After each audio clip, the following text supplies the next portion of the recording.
Ассалаумағалейкум жігіттер, қалайсыңдар? Видеоға әдеттегідей қош келдіңдер. Жігіттер, сендер видеоның названиясын өте дұрыс ұқтыңдар. Бүгін не себепті қыздар сені сүйкімсіз, тартымсыз жігіт деп санауынан 5 себебін талқылайтын боламыз. Қыздардың сені сүйкімсіз деп санауынан бірінші себебі ол сенде амбицияның жоқтығы. Күшті айттым, Сенде жігітім өмірлік мақсатың болуы тиіс, ал сен амбицияларың тура менің бойымнан да ұзын болуы қажет.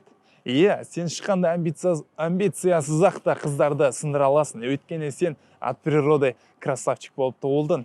Бірақ, мен саған айтайын, сен ондай отношения құрбағанмен де, қыздар сенде өмірлік ешқандай мақсатың жоқ екендігін, мына жігітте болашағы не бұл өмірде не істемекші деген сияқты сені зерттеуге тырысады. И когда олар біледі, что сен пустышка екенді түсінген кезде, олар бірден сенен қашып кетуге тырысатын болады. Сондықтан да саған айтарым бір нәрсе ғана.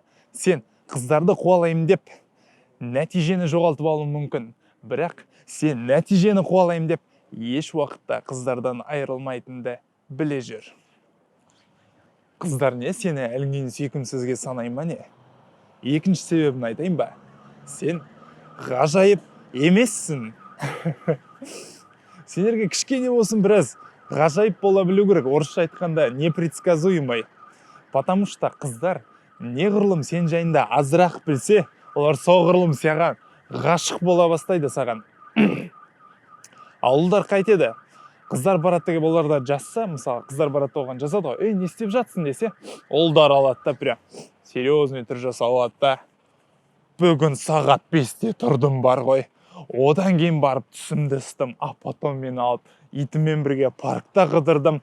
Одан кейін үйге келіп алып обед пістірдім. Да, езжі, как она есть, серьезно айтып береді ғой. Сөйтіп, қыз екеулерінің орталарында химия бұзылады. So have you ever felt betrayed? Switches how you see things. Realize something needs change. Cause I know you got me f***ed up. Let me show you what's up. Cause enough is enough. I'll take a face full of pavement just to make a statement. I know there's no turning back. Рахатай, кішкене болсын ішке кіріп. Қолдарын бәрін жақсылап жылтып алайық, шатто дала өтте суық екен, прям бар ғой. Кеттік ал. Номер 3-ші себебіміз, сен әлі осы моментте отырған жоқсың. Сен бұл сәтте өмір сүрген жоқсың дегенді білдіреді. Сол себепті олар сені ұнатпауы мүмкін. Себебі сен қыздың қасында жүрген кезде, ойбай, мына қолдармен не істеу керек? И вообще оны қай уақытта оны сүю керек деген сияқты сұрақта біраз ойланып, бетіп біраз өз әлемде былай қалқып жүресің, шып. Ар жақта еще охранник қарап қояды ма? Неге шып жүр деп. И қыз байқайды сені сөйтіп тұрғанды, сені ойланып, бүйтіп тұрғанды байқайды, не айтсам екен деп бүйтіп ойланып тұрғанды байқайды, ол саған жаңағы сұрақ қоя салады. Бүгін не істедің деген сияқты сенен сұрақ қояды. Сол кезде сен из-за того, что сен ойланып тұрғандықтан сен сразу, бүгін бүйттім деп ойланбай, тез ғана уақыт өте аз болғандықтан ойлануға сен аласың, тез бірдеңкені айта саласың, жаңағы екінші пунктта атап өткен сен ғажайыпты құртып жүресің, ғажайып жағдайды жоғалтып жібересің.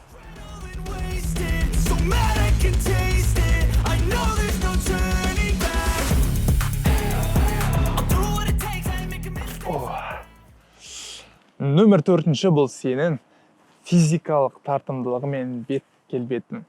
Негізі бұны мен жігіттер списокқа қосқым келмеген, бірақ кажется, шындыққа тура қарау керек сияқты. Сен семізсің бе, әлде арықсың ба, жоқ әлде шымырсың ба, өте қатты маңызды рөл ойнайды. Себебі спортпен айналысатын шымыр жігіттен өте мықты, күшті ұрпақ шығатынын қыздар семен танысар кезінде уже түп саналық этажда сезіп тұрады. Қазір мен сендерге әлі бетті айтып жатқан жоқпын, потому что бетті өзгерту вообще қиын. Но негізі сен де бетті өзгерте аласың, конечно, там алып біраз жақсы прическа жасап, борода өсіріп, одан қалай берсе всякие андай майздарды бетіне жағып, бетінді прыщи жоқ, смазливый қылып, одан қалай берсе күнде сағыз шайнап, мына жағыңды қатайтып, брутальный қылуға болады, конечно, болады. Бірақ егер де сен тез арада қазіргі егерде әдемілігің мысалы 10-нан 5 болып тұрса, 10-нан 9 болғың келсе, онда масса жинап, сушиться ете салу сенің нағыз таңдауын болмақ.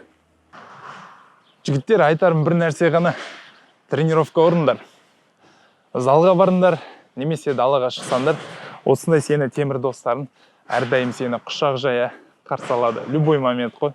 Алдында секірдіңде ұра кеттің ғой.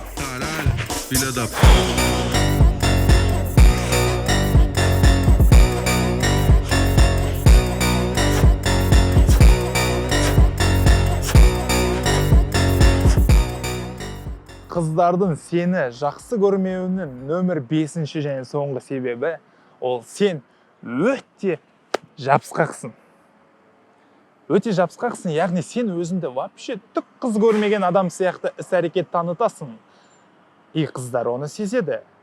Ал мен мына жақта подписчиктерім біреулер айту мүмкін: "Ей, менде вообще ондаймен проблема болмайды. Менде вообще мен ондай жабысқақ емеспін" деп айту мүмкін.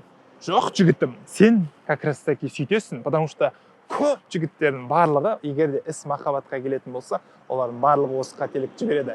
Олар алады да, бір ғана қызға жабысып алады да, и соны прям конкретно сообщениемен бомбалайды ғой, жабысқақ болып. Хотя ол уже 2-3 сообщениені саған жауап бермей жатса да, сен все равно аласында, ей, артық сообщенияның зияны жоқ дейсің, тағы 5-6 жібере бересің.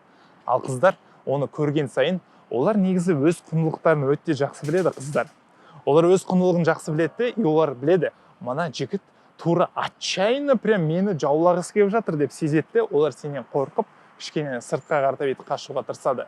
Ал егер де сен жабысқақ болғың келмесе, онда жаңағы 4-ші пунктта айтқандай, сен өз өміріңді өз қолына алып, кішкене өз-өзіңді дамыта бастасан, онда сен жабысқақтылығын өз-ақ жоқ болып кетеді. Осымен бәрекелді, міне жігіттер, барлығы бітті. Сендерге барлық 5 себепті айттым. Сендер барлығын естідіңдер ғой, көрдіңдер ғой. Ендеше жұмыс істеңдер. Давайте.